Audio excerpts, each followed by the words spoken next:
A drive-by shooting in Sela. Police say the vehicle was stopped for a traffic infraction with descriptions lining up with reports. Officials say they believe a gun is in the car, but that can't be confirmed yet, and we'll explain.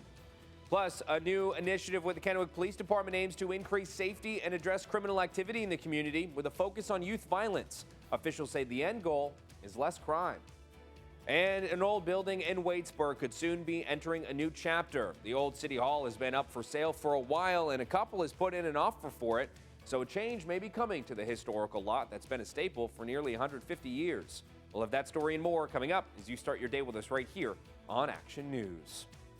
Good Tuesday morning, everybody. I'm Dave Furtado. And I'm meteorologist Jefferson Donovan. And Jefferson, in the world of weather, quite a bit of some flurries happening in the overnight hours. I happened to woke up at about 8 o'clock, and I could just see so much snow getting blown around, but not a whole lot of accumulation. Yeah, there certainly was that snow out and about yesterday evening through early this morning. Now we didn't see any, or at least much accumulation. However, that could change as we do go into this evening. We are going to be looking at a resurgence of snowfall this evening through early tomorrow morning. And in the Tri-Cities, not looking at much accumulation once again, although we could certainly see more than we did see last night. The much better opportunity for heavier accumulation is going to be along the base of the Blue Mountains, where we are certainly going to be looking at least a couple of inches of snow tonight through tomorrow morning. Of course, we'll touch more on that as we go later into the newscast. One place that did not see too much snow last night and is not going to be seeing too much snow today, Yakima. Yakima this morning waking up to some clouds overhead, sitting at 24 degrees. Again, snow not a big concern in the Yakima area today. As we look at your weather headlines, we are going to see isolated snow showers through this afternoon. We are going to see those increasing snow chances as we go towards this evening. And then tomorrow morning, I am concerned about slippery roadways. We'll talk more about all three of these weather headlines in greater depth coming up. Thanks, Jefferson. We begin this morning in Yakima County. A man and 3 juveniles are facing charges after being accused of being involved in a drive-by shooting in Sela this past Friday. Sela police say they pulled over a car and for not stopping at a stop sign shortly after there were reports of shots being fired. They say they pulled the car over, and one of the people inside the vehicle matched what the caller who reported the shooting had said.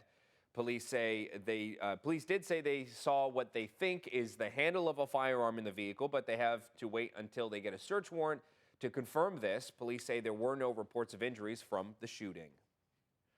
And a man is now in jail for a December 20th drive-by shooting in Yakima that left a man with several gunshot wounds. Early that morning, police were called about a man who's been shot in an alley near South 7th Street. Police say a detective collected security camera footage in the days after the shooting. Police say video from Yakima Neighborhood Health and the Holiday Inn helped detectives determine the shooter had been at a party at the Holiday Inn and then drove to the alley and shot the victim. They say the shooter was identified by his physical features, eyeglasses, and tattoos. Prosser police are looking for an illegal dumping suspect. They take a look at this surveillance image from about 7:45 Saturday night. This is outside Jubilee Ministries on Stacy Avenue. While they do accept clothing donations, this person dumped bags of clothes in the parking lot, which resulted in staff having to clean everything up. If you have any information about who this is, Prosser Police would like you to call their non-emergency number. And whether you're walking down the streets of a Kennewick neighborhood or eating at a Kennewick restaurant, there's a new initiative focused on your safety in the city. Keeper Sturdy Caldwell tells us about the initiative and its goals for the community. Right now, Kennewick is a safe and beautiful place to live and raise a family.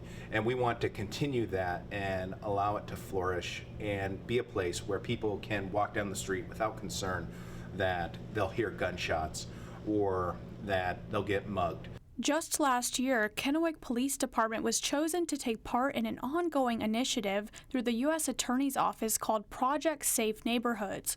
Together, they work to identify and address criminal activity in the community. Launched in 2001 under the Bush administration, Project Safe Neighborhoods aims to make communities across the nation, such as Kennewick, a safer place. So how could this work? Analyzing those cases that come in to KPD, get referred to the Benton County Prosecutor's Office, and meeting and working directly with them to ensure or determine whether those cases should remain in state court or would it be more effective and have a bigger impact in prosecuting those individuals in federal court?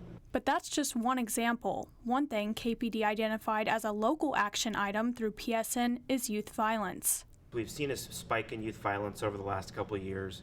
Anytime that you have youth involved in criminal activity, it's something that we want to intervene with right away. The end goal is that individuals in the community will see less crime and feel safer. Reporting in Kennewick, Charity Caldwell, Action News.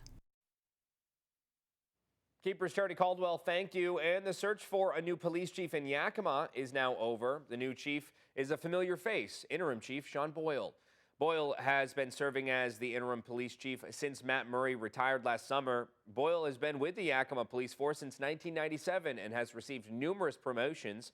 The announcement was made yesterday, and he's set to be sworn in at the Yakima City Council meeting later today. We'll be sure to be there and speak with the new chief. And for more than 3 years, the old City Hall building in Waitsburg has been up for sale, but as Keepers Alan Lester tells us, the historic designated building from the Gilded Age could soon be changing hands. For the better part of the last 140 years, this two-story brick building has stood on the corner of Main Street and Preston Avenue. But before its designation of being City Hall, the building began its life as Waitsburg's first national bank. It and Banker Boyer were the only two banks in the region that didn't close during the Depression. City leaders say while the first floor is uniquely designed to be a bank, the upstairs portion lends speculation that it once served as a brothel, with history scattered in between. We still have some of the old safety deposit boxes from the original bank, a lot of old farm deeds, a lot of war bonds, a lot of railroad certificates. And we even came across there's a local branch of the Masons here. We came across their articles of incorporation. But after years of trying to maintain and upgrade the historic building, the city determined it wasn't worth it financially and moved City Hall to a new location before putting the old building up for sale. When we finally had a plan completed, it was like $1.6 million worth of improvements to make it modern and usable. On a building that's worth $200,000 on a good day, it wasn't really worth it. But come springtime, the old City Hall could land into the hands of a pair of winemakers from Milton Freewater, who are slated to buy the building for $125 grand. And while they aren't the first, second, third, or even fourth potential buyer over the last 3 years, optimism is in the air. Between the first one and this one, I think this one was going to be the one that does it. Action News reached out to the purchasing couple for comment, but declined to interview, citing the deal has yet to close. Reporting in Waitsburg, I'm Alan Lester, KEPR Action News. Keepers Alan Lester, thank you. And city leaders say if everything goes as planned, the sale of the old City Hall building would be finalized no later than mid-March. And with that, let's jump right over to meteorologist Jefferson Donovan. Jefferson, I want to come back to some of that snow we saw in the overnight hours. I know not a whole lot of accumulation in Richland. Looked like some powdered sugar just kind of coated the top of our vehicles here at the station. Yeah, there certainly was a little bit of snow last night. To my knowledge, we haven't been looking at any kind of major road hazards with that snow, but you should be mindful that there is some icy spots on those roads that could be making things pretty slick. Now today, there is going to be an opportunity for maybe some spotty snow showers throughout the course of the day, but there is going to be a bigger resurgence of snow as we go into this evening. Now for the Tri-Cities, we might see a little more snow this evening than we did see yesterday evening, but still accumulations aren't going to be too exciting. In Walla Walla and Pendleton, however, we could see periods of heavy snow tonight into tomorrow morning. We will talk forecast accumulations and much more straight ahead. Thanks, Jefferson.